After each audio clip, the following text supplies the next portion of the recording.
हे आहे आपले मटर चीझी पॅटीस.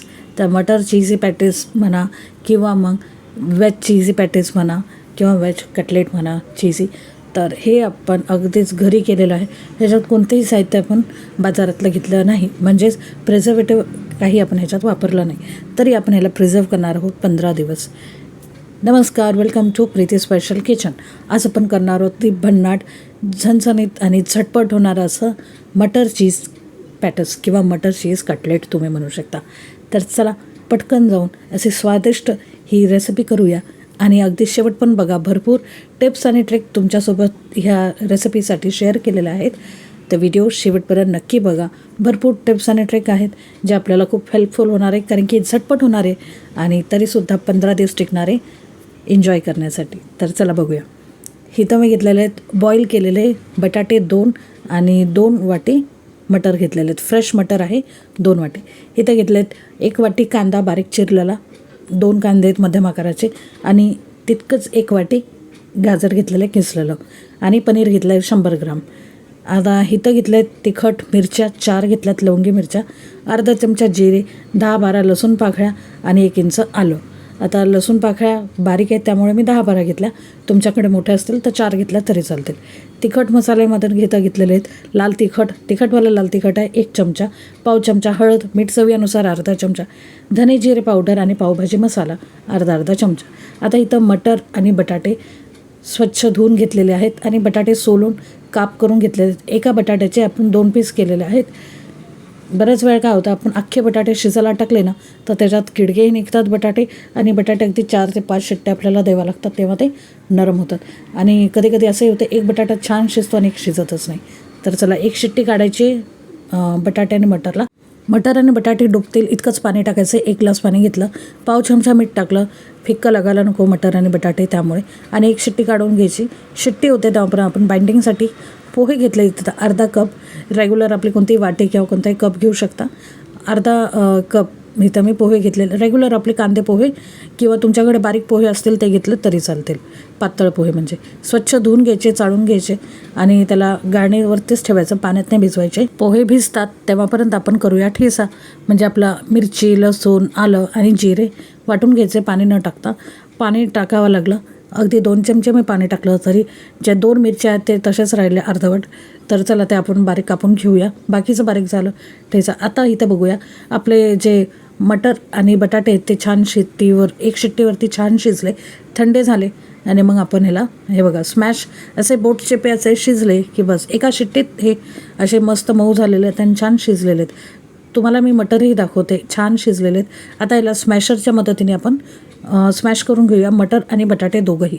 वेगळं तुम्हाला असं वाटणार नाही की मटर कच्चे आहेत किंवा काय, छान मऊ झालेले तुम्ही बघू शकता, छान स्मॅश होतात आणि अगदी जास्त वेळ नाही लागत. आणि आता स्मॅश झाले मटर आणि बटाटे.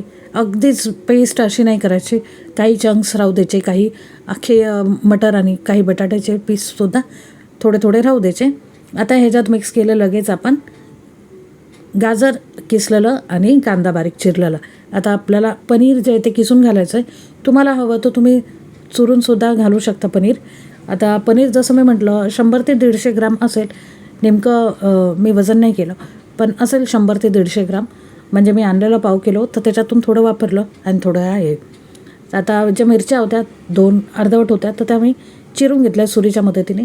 आता पोहे जे होते ते भिजवून ठेवलेले ते घातले, अर्धा कप पोहे होते. आणि आता लगेच आपल्याला पनीर किसून घालायचं आहे. जसं मी म्हटलं, तुम्हाला किसायला कंटाळा आला असेल तर आरामात तुम्ही ह्याला चुरून घेऊ शकता, जसं आपण पनीर चुरून घेतो अगदी तसंच. आता ह्याच्यात आपल्याला घालायचे आहेत आपले चिली फ्लेक्स फ्लेवरसाठी आणि ऑरिगॅनो. आता ऑरिगॅनो माझ्याकडे संपलेलं, त्यामुळे मग मी सॅशे होते ऑलरेडी घरात पडलेले, तर तेच वापरले. 2 सॅशे छोटे छोटे असतात त्यामुळे 2 वापरायचे. आणि चिली फ्लेक्स अगदी अर्धा चमचा. आणि जे आपले सुके मसाले आपण हळद, लाल तिखट, पावभाजी मसाला, धने जिरे पावडर आणि मीठ ते सुद्धा घालून घ्यायचं.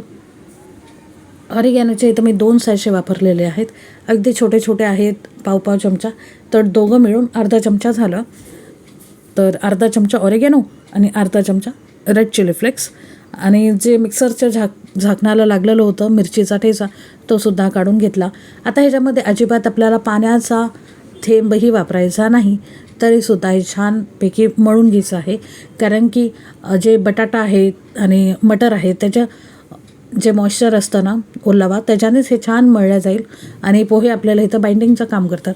इथं कोणतेही तुम्हाला पीठ वगैरे नाही वापरायचं, कोणतंही पीठ नाही, ना बेसन, ना ज्वारी, ना गव्हाचं, कोणतंही नाही, काही इथं वापरायचं नाही. अगदी रवासुद्धा नाही, बस तितकंच वापरायचं आपल्याला. पोहे ते सुद्धा अर्धा कप आणि छान याला असं मळून घ्यायचं. आत्ता इथं माझ्याकडून एक जिन्नस राहून गेली, म्हणजे ॲक्च्युली ती माझ्याकडे अवेलेबल नव्हती, त्यामुळे मी ॲड नाही केली. तुमच्याकडे असेल तर नक्कीच ॲड करा. म्हणजे काय, तर आपली कोथिंबीर तुमच्याकडे असेल तर नक्कीच ॲड करा. माझ्याकडे नव्हती आत्ता सध्या अवेलेबल, त्यामुळे मी नाही घातले. अजून ह्याच्यात अजून एक जिन्नस जाणार आहे, तर ते मी सांगते तुम्हाला. तर हे बघा, हे असं बाइंडिंगसारखं झालं आपल्याला. हे बघा, आत्ता जर तुमचं ह्या स्टेजला थोडंसं ओलसर वाटतं तर अगदी थोडे परत पोहे घ्या, अगदी पाव कप घेतले तरी चालतील आणि त्याला भिजून मिक्स करू शकता. आता हे ऑप्शनल आहे. चीजचे स्लाईस किंवा मोझरेला चीज असेल तर ते सुद्धा ॲड केली तर चालेल, ऑप्शनल आहे, त्यामुळे मी लास्टमध्ये दाखवते. आता याला फ्रीझरमध्ये ठेवलं ना तर असं मस्तपैकी स्लाईस जे चीजच्या ते छान असं चुरता येतात, अगदी जसं मोझरेला चीज असतं त्या पद्धतीने. तर हे बघा, मी इथं 2 स्लाईस घेतलेले आहे ह्या प्रमाणात. तुम्हाला जर जास्त प्रमाण करायचं आहे तर अगदी 3 घेतले, 4 घेतले तरी चालतील, प्रमाणावरती आहे. म्हणजे जास्त व्हायला नको आणि कमी पडायला नको, त्यानुसार. आता ह्याला मस्त असं चुरून घ्यायचं आणि छान ह्याला ह्या बॅटरमध्ये मिक्स करून घ्यायचं. अगदी म्हणजे मिक्स करून घ्यायचं, जसं आपण हे सगळं मिक्स केलं अगदी तसंच. 1 सेकंड लागतो बस ह्याला छान असं बाइंड करून घ्यायचं, म्हणजे एकत्र करून घ्यायचं एकजीव. आणि आता लगेच आपले ह्याचे पॅटीस आपण बनवून घेऊया. आता कसं बनवायचं ते मी मगाशी तुम्हाला दाखवलं. जितका तुम्हाला हवा असेल तितका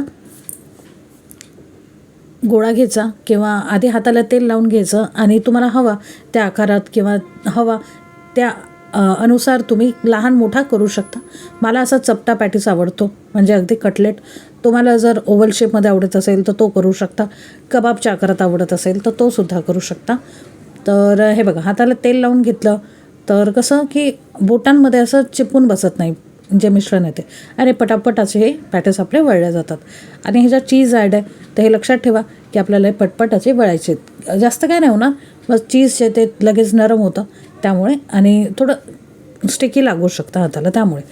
आता हे पटपट असे आपण पॅटीस बनवून घेऊया आणि मग भेटूया. जसं आता मी तुम्हाला हे 4-5 करून दाखवते, तर आपल्याला बाकीचे सगळे असेच करायचे आहेत.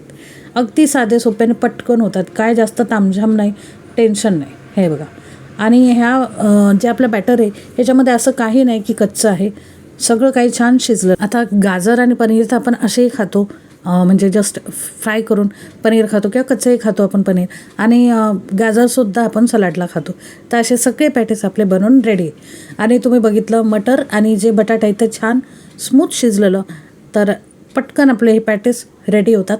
कोणताही आकार द्या तुम्ही, तुम्हाला हवं तर तुम्ही स्टार किंवा स्क्वेअर शेपमध्येही बनवू शकता.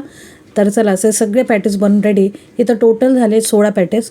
आणि आता इथं ह्याचं बॅटर करायचं आपल्याला. तर इथं मी ज्वारीचं पीठ घेतलं आहे. तुमच्याकडे ज्वारीचं पीठ नसेल तर आरामात तुम्ही तांदळाचं पीठ घेऊ शकता, पण इथं गव्हाचं किंवा बेसन पीठ घेऊ नका, कारण की आपल्याला याचे वडे नाही करायचे, तर आपल्याला ह्याचं पॅटीस करायचं आहे किंवा कटलेट करायचं आहे. जर तुम्ही याला बेसनमध्ये डिप केलं तर हे अगदी बटाटे वड्यांसारखे होतील. तर इथं ज्वारीचं पीठ किंवा मग मैदा आवडत असेल तर मैदा घेऊ शकता. अगदी 2 चमचे ह्याची अगदी पातळ अशी स्लरी करून घ्यायची. मैदा असेल तर मैद्याची सुद्धा तुम्ही अशी स्लरी करू शकता, पण मैद्यापेक्षा ज्वारीचं पीठ कधीही हेल्दी आणि पचायलाही हलकं, तर म्हणून मी ज्वारीचं पीठ घेतलेलं आहे. 4 चमचे पीठ आणि 1 कप पाणी इतकंच लागतं. आणि गाठी मोडता त्याचं असे पातळ स्लरी करून घ्यायची. मी वाटीत घेतलेलं आहे. आता इथं घेतले ब्रेड क्रम, जे आपण लास्ट बुधवारच्या रेसिपीमध्ये बघितलेले ब्रेड क्रम कसे करायचे घरच्या घरी. तर हे बघा, असे स्लरीमध्ये हे डिप करायचे. एक हात कधीही हे कोटिंग करताना एक हात ओला आणि एक हात सुका राहू द्यायचा. तर हे बघा, आता मी इथं डाव्या हाताने ह्याला ब्रेड क्रम मध्ये टाकते आणि उजव्या हाताने याला लावून घेते. म्हणजे उजवा हात माझा ड्राय आहे, ज्याच्याने मी चमच्याने हँडल केलं होतं. पण मी पर्सनली म्हणेल की जे माझ्याकडून मिस्टेक झाली ती तुम्ही नका करू. चमच्यापेक्षा हातानेच केलं तर पटकन होईल आणि मोडायची आपल्याला भीती नाही राहणार. पॅटीस आपण अगदी इझीला असा हाताळू शकतो. तर चला, आता ह्या प्रकारे आपल्याला त्या स्लरीमध्ये डिप करायचं आहे आणि ब्रेड क्रम लावून घ्यायचं आहे अशा रीतीने. आणि पटकन अशाच रीतीने जसे आता हे 2 केले तसे बाकीचे मी करून घेतले अशा पद्धतीने. सगळे पॅटिसला मी ब्रेड क्रम आणि स्लरी लावून घेतलेली आहे, कोटिंग केलेली आहे. आता ह्याला अगदी 1 तासासाठी आपण फ्रीजमध्ये ठेवायचं आहे, कारण की आपले जे ब्रेड क्रम आहेत ते तेलामध्ये सुटायला नको आणि पॅटिस मोडायला नको. 1 तासानंतर छान तेल गरम केलं आणि गरम कडक तेलामध्ये आपल्याला हे सोडून घ्यायचे आहेत. गॅसची फ्लेम इथं तुम्हाला कुठेही स्लो नाही करायची किंवा मीडियम नाही करायची. हायपेक्षा थोडीशी कमी करा, बट मीडियमपेक्षा मोठी ठेवा. आता इथं कडक तेल झाल्यावरतीच आपल्याला हळूवार इथे सोडायचे आहेत. घाई गडबड करू नका, तेलाचं काम आहे, अंगावर उडू शकतं. त्यामुळे हलवारपणे आणि सांभाळून करा, केअरफुली करा. आणि अगदी टाकल्या त्याला हाताळायला जाऊ नका, म्हणजे अगदी त्याला चमचा किंवा झारा लावू नका. 1 मिनटं थांबा, 1 ते अर्धा मिनटं, आणि मग नंतर त्याला तुम्ही त्याची साईड चेंज करू शकता. लगेच तुम्ही त्याला हाताळायला गेलात तर ऑलरेडी त्यात चीज आहे, ही बस्ट होऊ शकते, म्हणजे बाहेर येऊ शकते चीज आणि ती अंगावरती उडू शकते. होत नाही, पण रिस्क नको, त्यामुळे मी म्हणते लगेच ह्याला हाताळायचं नाही. टाकायचं, लेट इट बी 1 मिनटं ठेवायचं आणि धपकन असं टाकायचं नाही. मी एक तुम्हाला टाकून दाखवलं, अशा पद्धतीने टाकायचं नाही. वाटलं तर हाताने सोडा हळूच, किंवा मग झाऱ्याने अलगद सोडा. धपकन असं टाकू नका. मी तुम्हाला असं एक दाखवलं, धपकन मी टाकलं, ते तेल उडालं, पण माझ्या अंगावर नाही, गॅस स्टोवरती उडालं. कोणतीही गोष्ट तळताना आपल्याला सावधानीने आणि हलवारपणे तेलात सोडायचे. तेलाचं जे टेम्परेचर आहे ते खूप हाय असतं, त्यामुळे अंगावरती उडू शकतं, फोडी येऊ शकते, फेसवरती उडू शकतं. सो त्यामुळे केअरफुली आपल्याला हे फ्राय करून घ्यायचे आहेत. आता जसं मी म्हटलं की अगदी ह्याच्यात चीज आहे आणि ह्याच्यात कॉर्न वगैरे तर नाही, पण चीज आहे. चीज लगेच मेल्ट होऊन हे फुटू शकतात, म्हणजे विरघळू शकतात. त्यामुळे ह्याला अगदी स्लो गॅसवरती नाही, तर ह्याला फुल गॅसवरती शेकायचं. ह्याच्यात काही जिन्नस कच्ची नाही, सगळे छान कुक आहे आणि छान स्मॅशी झालेले आहेत. तर चला आता पटकन आपले झटपट होणारे असे हे चीझी मटर कटलेट रेडी आहे. आवडली असेल ही रेसिपी तर नक्कीच लाईक करा, शेअर करा, सबस्क्राईब करा. आणि ह्या व्हिडिओसाठी भरपूर मेहनत, जसं मी नेहमीच म्हणते, लागते. तर प्लीज आम्हाला ॲप्रिशिएट करा, मोटिवेट करा, डिमोटिवेट नका करू. जितके आपले व्ह्यूज आणि आपले लाईक्स वाढतील तितके आम्ही मोटिवेट होऊ आणि असे छान छान टेस्टी रेसिपी तुमच्यासोबत शेअर करू. नेहमी आपण जे बनवतो, आपण बाजारातून आणतो कटलेट, तर ते खूप हेवी असतं आणि खूप लो क्वालिटीचं मटेरियल त्यात यूज केलं जातं. तर जर तुम्ही घरी बनवलं तर मार्केटपेक्षाही छान टेस्टी होईल आणि हेल्दीसुद्धा राहील. आता हे जसं मी म्हटलं, फ्रीजमध्ये तुम्ही अनफ्राय करता, म्हणजे ब्रेड क्रम लावून जसं आपण फ्रीजमध्ये ठेवलं तर ते अगदी 2 ते 4 दिवस तुम्ही फ्रीजमध्ये ठेवू शकता. जास्त दिवस स्टोअर करायचे असतील, अगदी 1 आठवड्याच्यापेक्षा जास्त, 15 दिवस, तर तुम्ही फ्रीझरला हे ठेवू शकता डब्यामध्ये भरून. आता लाईक, शेअर, सबस्क्राईब करा आणि लगेच ही रेसिपी ट्राय करा. सगळं करणं निःशुल्क आहे, फुकट आहे. व्हिडिओ शेवटपर्यंत बघण्यासाठी खूप खूप धन्यवाद.